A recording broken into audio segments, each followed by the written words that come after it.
Orang yang beristighfar dengan lisannya tapi mengekali berbuat dosa di dalam hatinya, itu seperti orang yang mengulu-ulu dengan Tuhannya. Ujar Nabi kita bahwasanya manusia itu masuk Islam berkelompok-kelompok, berbundung-bundung. Jadi sejak zaman itu manusia selalu berbundung-bundung masuk agama Islam. Wa sayakhrujuna min dinillahi afwaja, dan mereka selagi keluar dari Islam pun berbundung-bundung. Tentunya ini di akhir zaman nanti. Jadi pada awal Islam orang-orang masuk Islam berbundung-bundung, dan di akhir zaman umat Islam meninggalkan Islam, keluar daripada Islam pun berbundung-bundung. Nah, para muhibbin rahimakumullah, apa yang dimaksud dengan mereka keluar dari Islam itu berbundung-bundung? Bukan artinya bermurtad semuaan orang berbundung-bundung, bukanlah demikian yang dimaksud. Tetapi umat Islam itu nantinya di akhir zaman mereka berkelakuan, bertetangga, berkeluarga, berusaha meninggalkan apa-apa yang diajarkan oleh agama Islam. Walaupun dia seorang muslim, dia orang muslim, tapi gaya hidupnya, pakaiannya, perhiasannya bukan seperti orang muslim. Dia orang muslim, tapi usahanya, jual belinya, perdagangannya jauh daripada ajaran Islam. Dan ini dicontoh, ditiru oleh orang muslim yang lainnya. Ada usaha berhasil, walaupun usaha ini haram. Islam yang lain berbundung-bundung mengikuti usaha seperti itu. Ada model pakaian yang baru, model pakaian yang hanyar, yang bertentangan dengan ajaran Islam, dipakai oleh orang Islam. Yang lainnya berbundung-bundung mencontoh pakaian seperti itu. Nah, ini sudah disabdakan oleh Rasulullah sallallahu alaihi wasallam. Wa ra'aitan nas yadkhuluna fi dinillahi afwaja fasabbih bihamdi rabbika wastaghfir innahu kana tawwaba.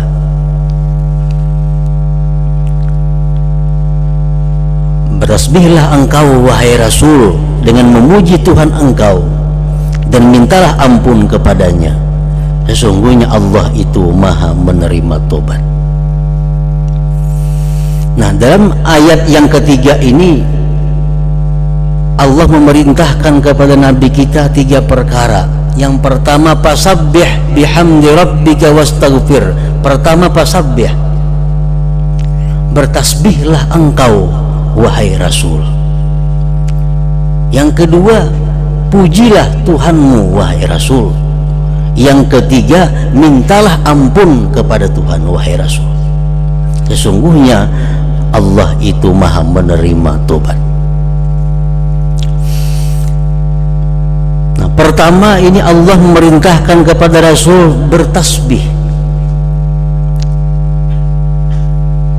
mengucap subhanallah. Kenapa Rasul diperintahkan bertasbih? Karena perjalanan beliau selama sekian tahun di dalam memperjuangkan Islam itu merupakan sukses yang sangat besar.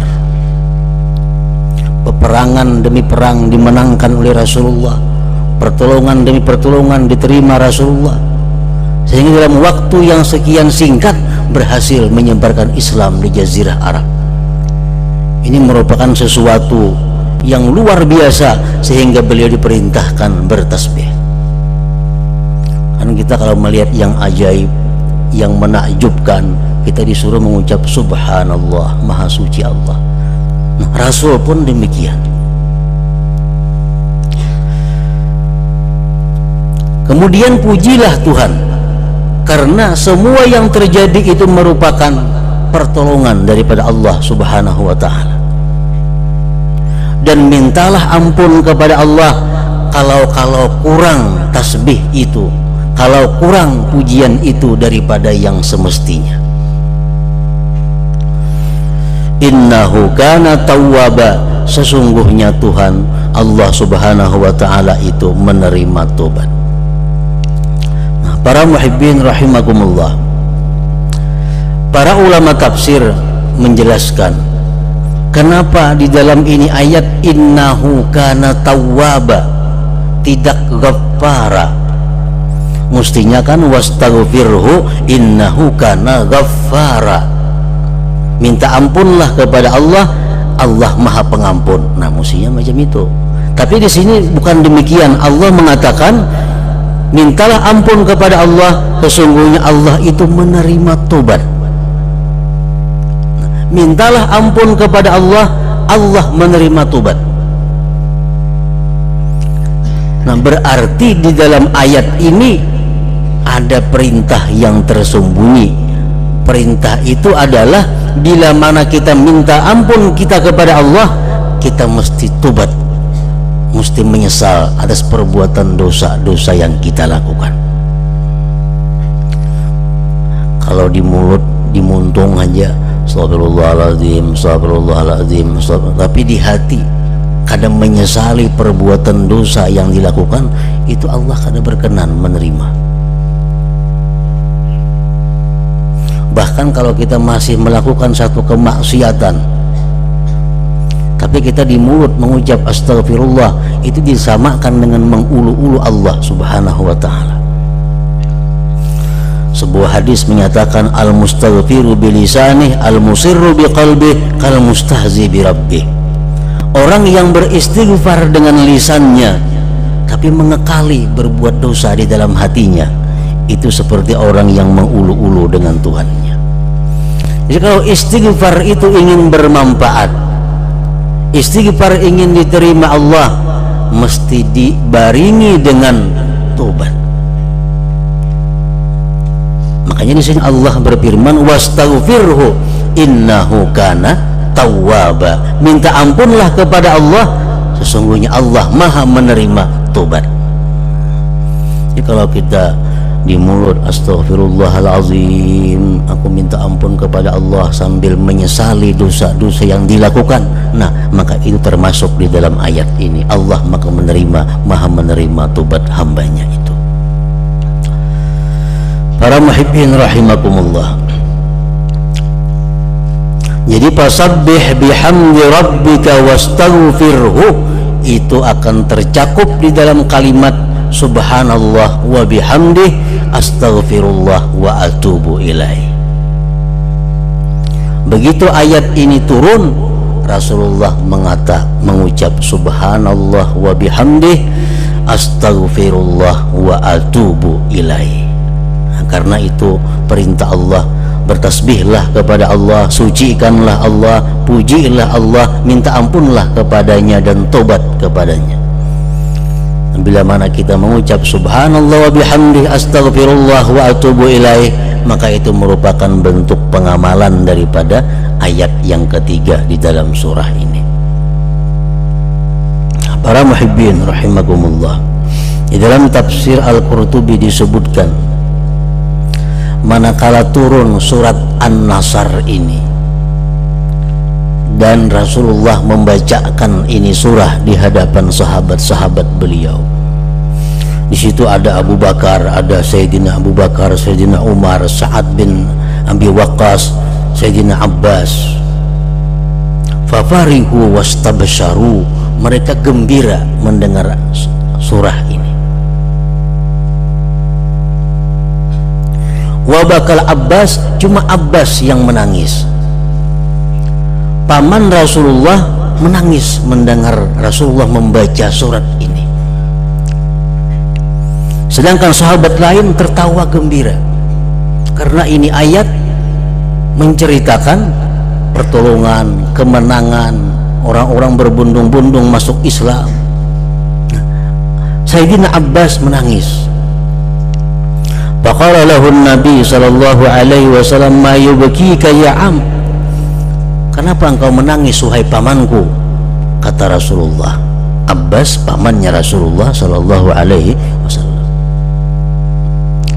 Faqala, berkata Sayyidina Abbas, nu'iyat ilaika nafsu, ini surah merupakan kabar tentang wafatnya engkau.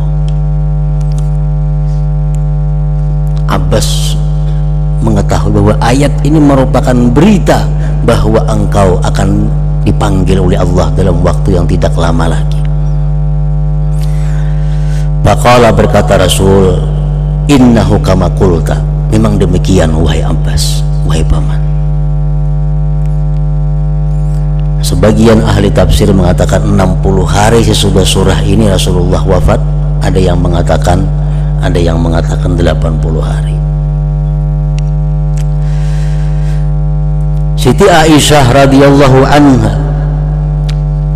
beliau mengatakan bahwa Rasulullah sallallahu alaihi wasallam memperbanyak setiap harinya mengucap kalimat ini, subhanallah wa bihamdih, astaghfirullah wa atubu ilaih. Dulunya kada pernah Rasulullah membaca seperti itu, tapi akhir-akhir ini Rasulullah membaca itu dan banyak. Subhanallah wa bihamdih, astaghfirullah wa atubu ilaih.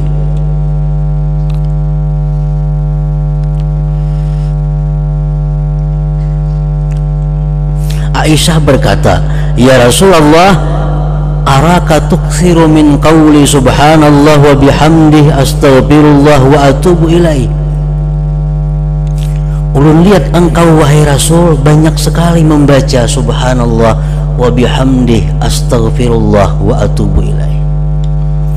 Faqala, Rasulullah menjawab, khabbarani rabbi anni sa'ara alamatan bi ummati fa idza ra'aituha aktsartu min qawli subhanallah wa bihamdih, astaghfirullah wa atubu ilaih.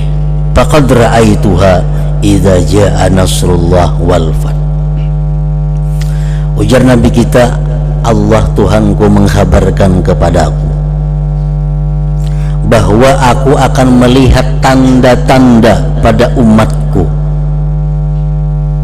Bila aku lihat tanda-tanda itu, maka aku memperbanyak membaca subhanallah wa bihamdih, astaghfirullah wa atubu ilaih. Dan tanda-tanda itu, kata Rasulullah, sudah kulihat. Apa tandanya?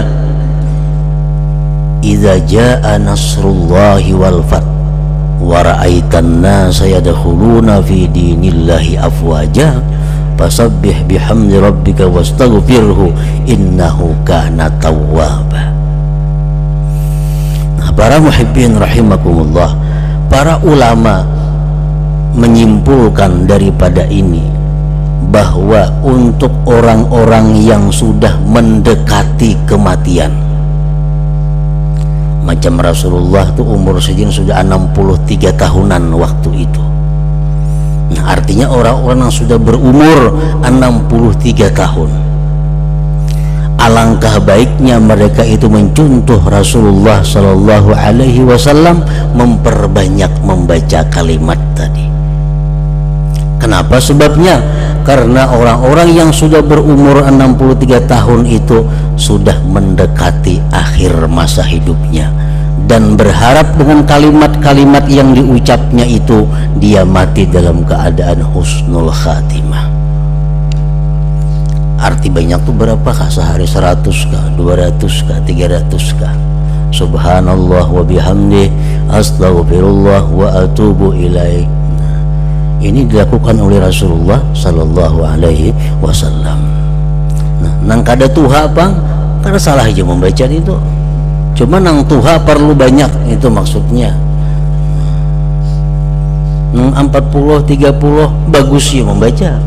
Cuma nang tuha-tuha, nang sudah parak, nah itu perbanyaklah membaca itu agar wafatnya dalam keadaan husnul khatimah, mendapat ampunan dari Allah Subhanahu wa Ta'ala.